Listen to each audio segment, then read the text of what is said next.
I grew up in Florida, but not on the white sandy beaches. I grew up in the swamp with these puppies. Go away. So in 22 years of living there, I never learned to surf. But I do know how to ride a bike, so I figured why not just ride it on the waves? I wasn't gonna spend my vacation getting sunburnt in the sand. No, I want to be out with the surfers, baby. But I only had 2 weeks to build it, and I didn't know if it would be possible or even legal.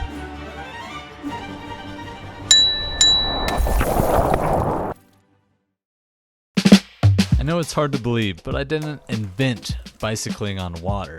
But the only people I've seen do it are like rich whites on a lake for, I don't know, exercise? Who can do this? And it was no surprise when I saw they cost thousands of dollars. No. So obviously, I need to build my own. I have to make it light enough to get past the brake and strong enough to take a pounding when I inevitably get tossed in the wash. And of course, I need some steering, even if it's just for the illusion of control. It should be easy, right? I'll start with a bike, then I'll schmagoo some paddles on the back, slam jam a surfboard on the front, then flop some phallic floaties on the side, and we got our surf cycle that I can hop on for some ripping and tearing. I'm gonna start by building out the rump of the bike. Just like humans, this is where all of the power is gonna come from. Now I noticed my girlfriend's bike has these super unique flat spokes that'll make it really easy for me to put paddles in between them. So in the interest of time, I stole her wheels and decided to deal with the consequences later. But since I'm dealing with a road bike here, there is not much room for those paddles to fit between these spokes. So I ended up with these little dinky winkies here. And to be strong enough to handle the waves, this project's gonna require a ton of metal work, which I have never done before. So I went ahead and bought myself a welder and an angle grinder so I could actually build this thing.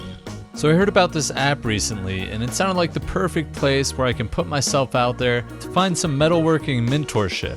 And these guys all looked quite industrious, but when I clicked on positions, I realized I had the wrong type of grinder.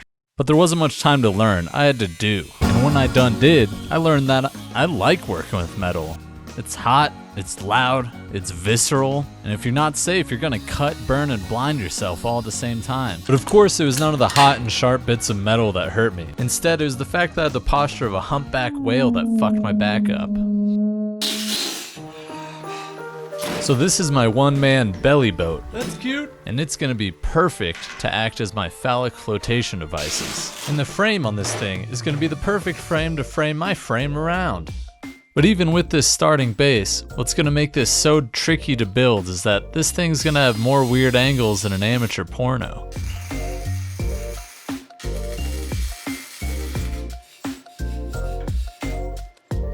Look at this. I mean, it's not perfect, but like at a glance, bro, that's pretty symmetrical. Not bad. Not bad. I mean, bad, but not bad. And yeah, my welds kind of look like the Tin Man got herpes, but hey, I don't need this thing to look good. It's just gotta hold, baby. And according to some random website that I'm taking as fact, a breaking wave can apply anywhere from 250 to 6,000 pounds of force per square foot, depending on the height and size of the wave. So it's a ridiculous test to my first welds. Though the length of the board is awesome, and all my boys thought it looked the coolest, it's objectively not as good. So I had to hack it down to a more realistic and manageable length. What a moron. And because I circumcised my board, I had to completely reshape and fiberglass the head. And time was running out fast, so I had to put my nose to the grindstone. And similar to welding, I've never fiberglassed a damn thing in my life.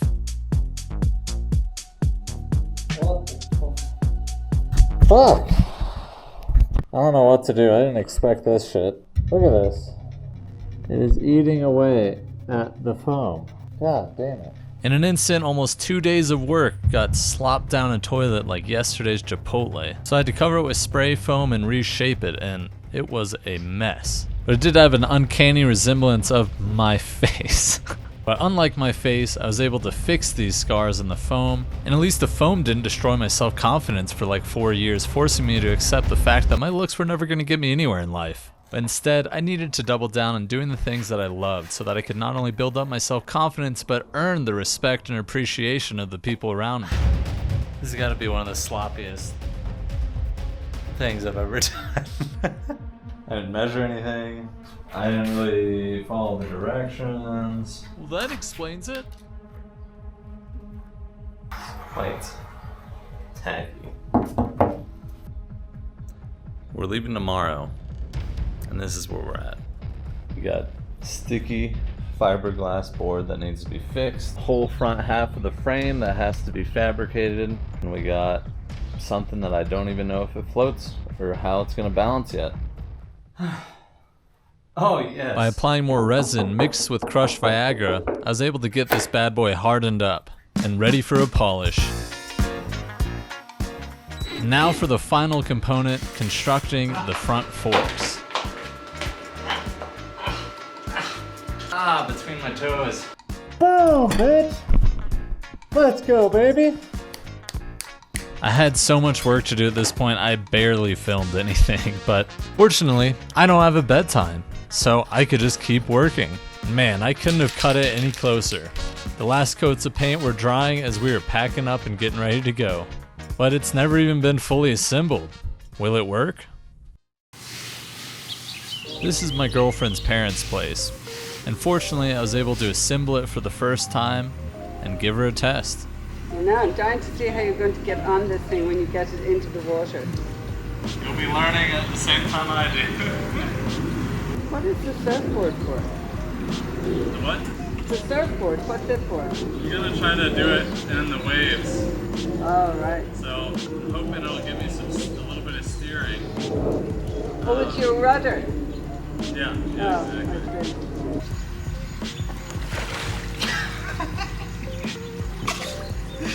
I missed that. Oh, Jesus, Mary, and Joseph.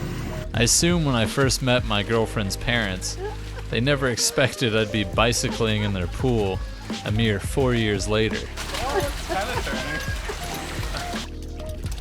It's really stable, actually. Like, the fact that I could stand on the back of it and just get up.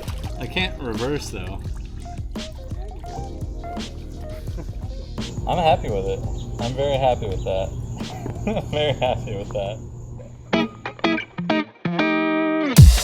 Alright, now that you're watching, I gotta come clean. I grew up about an hour and a half away from St. Augustine, Florida, and we'd go here about once or twice a year. I had plenty of opportunity to learn to surf. I just didn't. I boogie boarded, skimboarded, but it's time to kick it up a notch.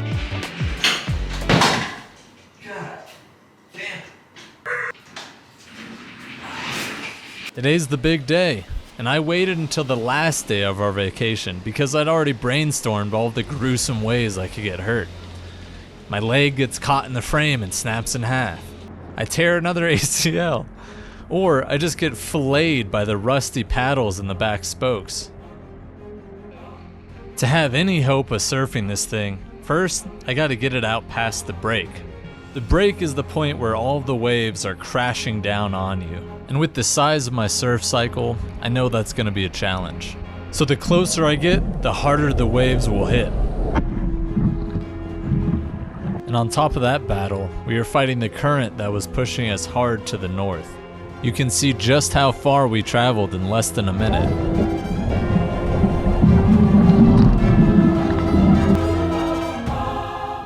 The closer I got to getting past the break, the deeper the water became, and the harder it was to maintain my ground when getting pushed back by the waves. Now as the waves continued to hammer us, I was just holding on to that frame for dear life. And with each crash, it felt like my shoulder was being pulled out of its socket. It began feeling like an endless barrage of waves, just one after another crashing into us. I counted 20 waves that we had to fight through until emerging on the other side of the break. Here we go.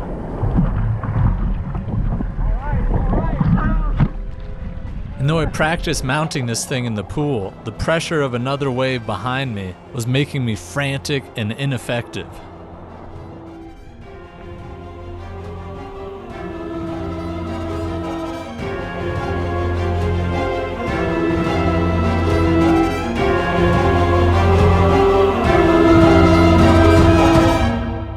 I failed. I wasn't able to build up enough momentum, so the wave just rolled underneath me. It makes sense. If you watch surfers, you'll see them paddle like hell as that wave is building up. And then as it begins to crest, they'll pop up to ride it down. So I need to adjust by pedaling harder and building momentum as the wave approaches. Oh, and this is my cameraman for this adventure, Tom. He's a great family friend and a renowned cave diver in Florida. I think I was just overconfident now. I'd gotten up once successfully and I thought I could just pop right up there again. But life's never that easy now, is it? Yeah, I see. And every time I slipped off, I was just battering my shins on that frame. But I'd come this far, I put in so much work, there's no shot I was gonna leave without getting a good ride. So I calmed my nerves, and this time I put my hands as far up on the frame as I could and crawled my way up there like a newborn baby. No, a newborn man.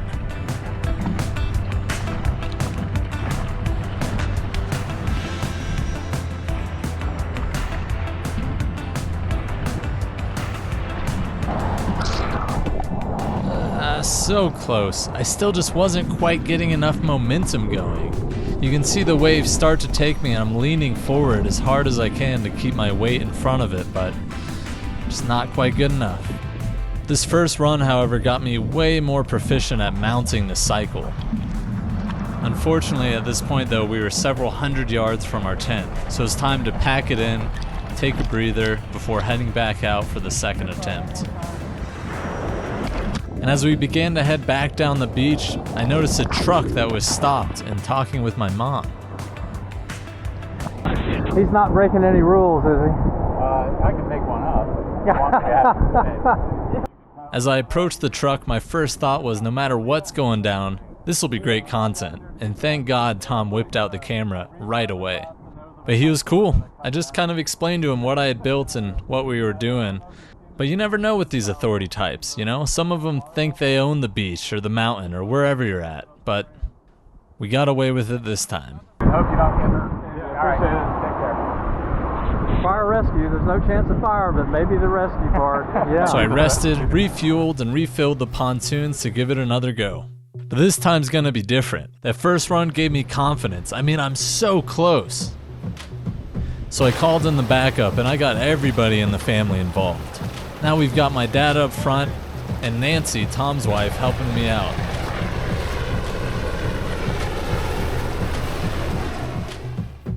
And I needed their help. I was worn out, but now I was worried I was gonna get them hurt. But at the end of the day, these were the folks who had raised me to take on risk. And ultimately, I had to trust that they knew what they were getting themselves into and wanted to support me either way. I was right.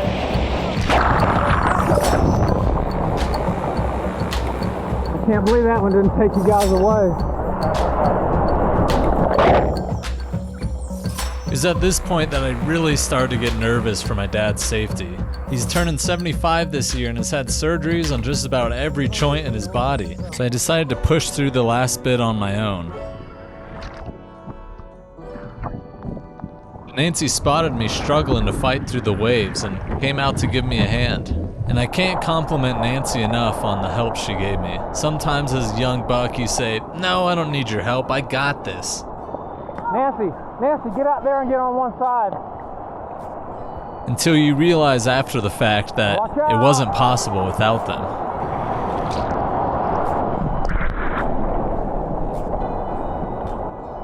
Comes another one.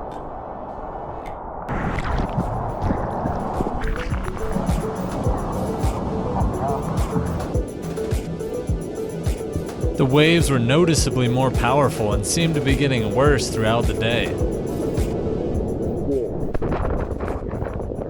But the window was here and it was obvious that this would be my last chance to surf a wave.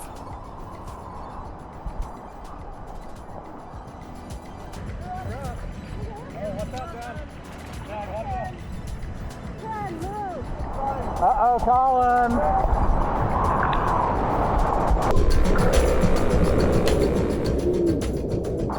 There he goes.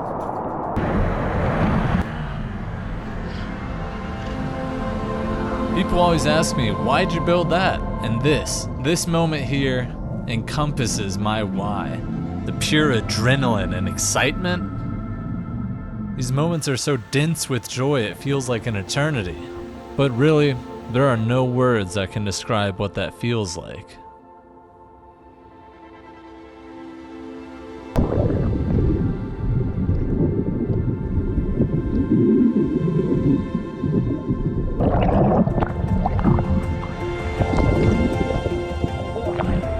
We did it.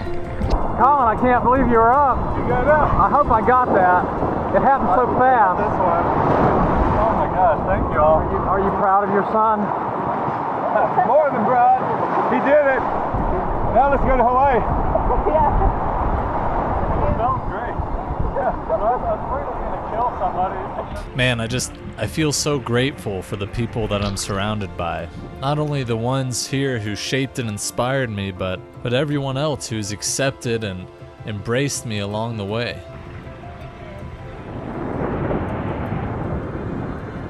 I think we got it done just in time. I'm also appreciative I have both my knees back, baby. Knees work. All right, College Road. Well, thanks for watching. Please subscribe and check out my other videos. And if you want to support these crazy projects, I got a Patreon, so you can donate there and help me achieve my dream of doing this full time.